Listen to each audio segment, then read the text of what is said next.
This time of year, a good hoodie is absolutely essential. But these days, it's tough to find one that will last through the season. That's why the American Giant Classic Full Zip Hoodie is made to last a lifetime. So you can count on it to bring you comfort and warmth year after year. Slate Magazine called it the greatest hoodie ever made. And from cotton to zipper, it's made right here in the USA. It's crafted with timeless style, heavyweight fleece, a double-lined hood, and reinforced elbow patches, which means this hoodie can withstand any outing or adventure. It'll be your new favorite hoodie, and you can depend on it for years to come. Plus, buying from American Giant means supporting local communities of farmers, manufacturers, and more. This season, snag the hoodie that will bring you comfort for life, the American Giant Classic Full Zip, and save 20% off your first order at american-giant.com when you use code CLASSIC24 at checkout. That's 20% off your first order at american-giant.com. Code CLASSIC24. You're listening to 2024 in Review, a look back at some of the most compelling conversations and stories of the year from True Crime Today and the Hidden Killers Podcast. This is the Hidden Killers Podcast with Tony Brueski, featuring body language and human behavior expert Mark Bowden. Let's talk about Alec Murdaugh a little bit. That's been a fascinating case. We've watched this, and there's so many aspects and elements to it. If we go back before the murders took place, we're talking about a lot of financial crimes and a lot of people he was able to lie to and continue living a somewhat normal life where people would look at him and they had either respect or they just, they kind of saw he's kind of a shady character. All depended on the perception of who you were and I guess how he affected you.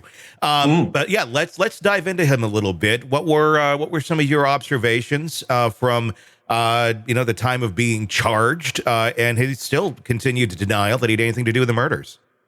Yeah, I mean, it's interesting when you watch him in court, or certainly when I watch him in court, what I see is some classic elements of deception there. Now, we were always looking for clusters. We're not looking for one thing. We're not looking for, hey, he scratched his nose at that point or any of that kind of internet nonsense that goes on.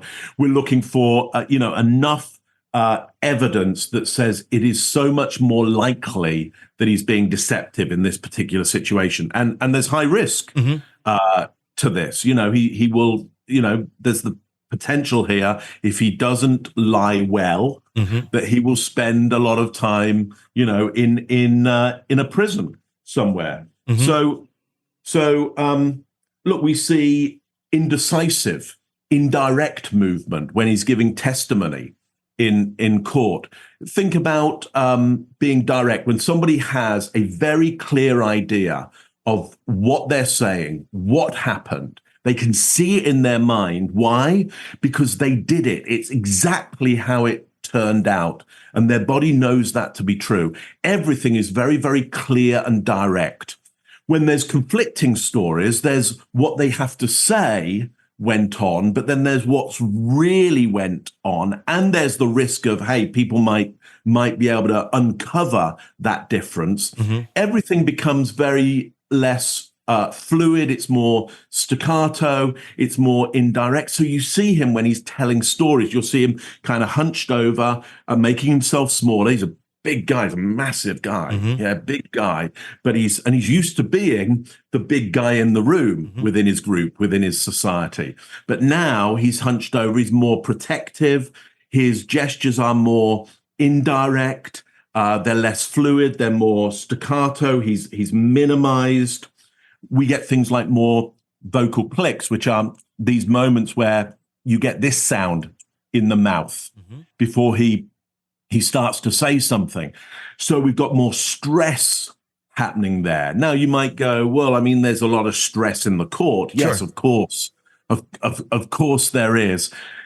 But it's where those extreme peaks of stress come, what questions are asked, what stories are being told, what narrative, what information is being given across when the stress comes. So look, there's a lot in there, single shoulder shrugs we get a lot, which again is unconfident with the story that he's given. Look, if he lived it, if that's what happens, should be very, very direct, very, very fluid, very, very confident, maybe double shoulder shrugs of like, look, that's kind of the way it happened.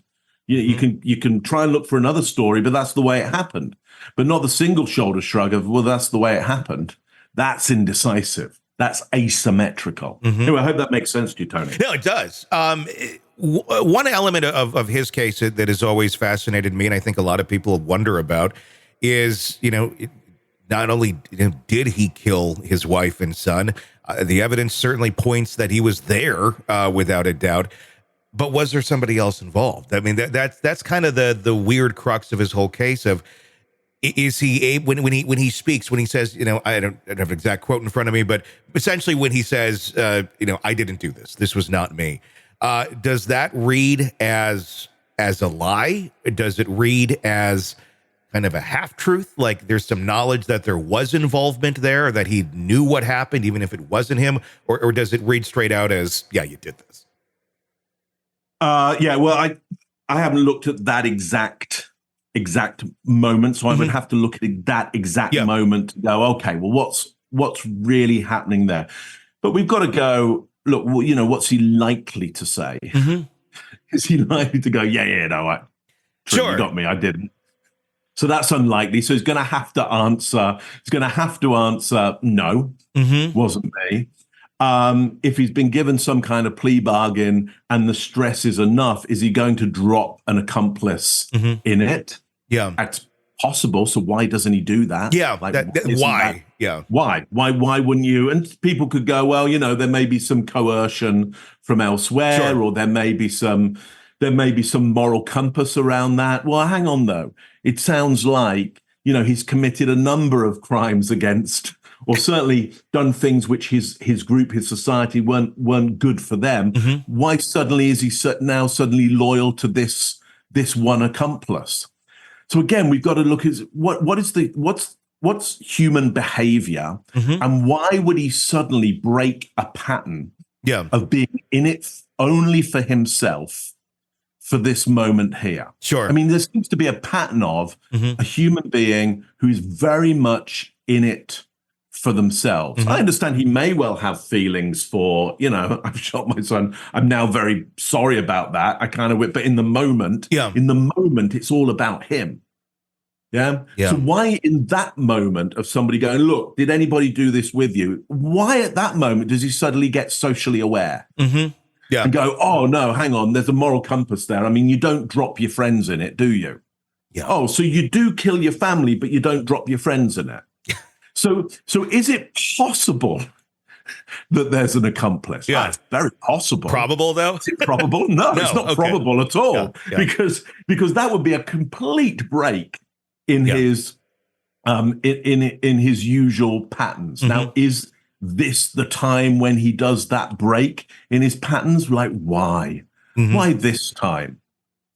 Why change what has clearly been going on for a long, long time with him? Has the ground really shifted underneath his feet enough that he'd go, yeah, now's the time that I break my pattern and I go, there's a whole criminal organization alongside me, which is probably one, idea out there that he's being coerced by a full criminal organization that, It's a thought. Is it possible?